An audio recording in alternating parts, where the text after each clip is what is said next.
commencerai par rappeler que récemment, on a bénéficié de l'appui de la plus haute autorité à travers Monsieur le ministre du Budget en nous dotant de véhicules.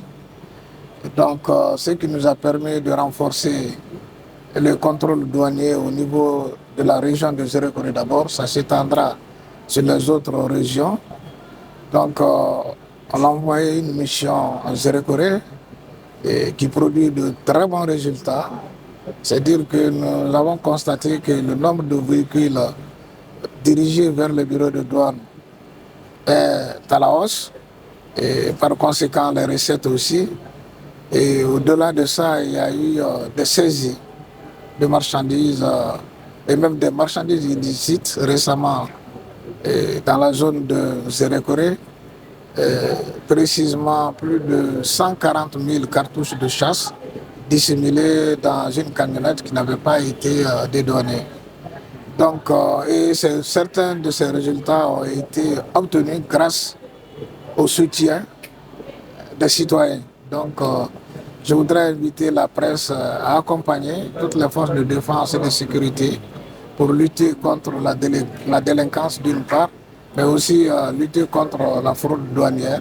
C'est grâce au soutien des citoyens qu'on a pu obtenir ces résultats dans la zone de Zérekoré.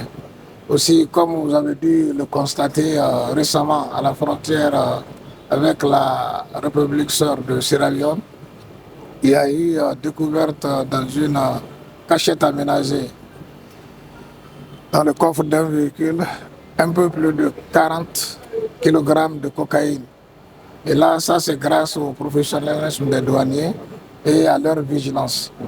Et il y a tout juste 3 jours aussi à l'aéroport de Conakry, il y a une dame qui essaie de faire sortir du pays de la cocaïne aussi 1,6 kg et encore dans une cachette aménagée dans un sac de voyage. Donc tout ça nous amène à dire que c'est vrai on a des résultats, mais est-ce que ça ne veut pas dire aussi qu'il y a beaucoup de fraude? Donc on a besoin du soutien et de la presse pour sensibiliser les citoyens à nous apporter leur concours pour que nous ayons plus de résultats, et pas seulement à la douane, mais à toutes les forces de défense et de sécurité. Et s'agissant de la deuxième question, Dieu merci, c'est vrai, il y a eu des difficultés au niveau du système informatique de la douane.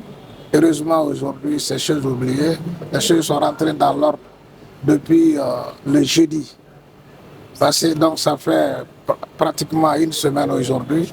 Et cela a été même sanctionné par un acte que j'ai pris pour informer les partenaires du rétablissement du système informatique Sidonia. Le dédouanement se passe normalement.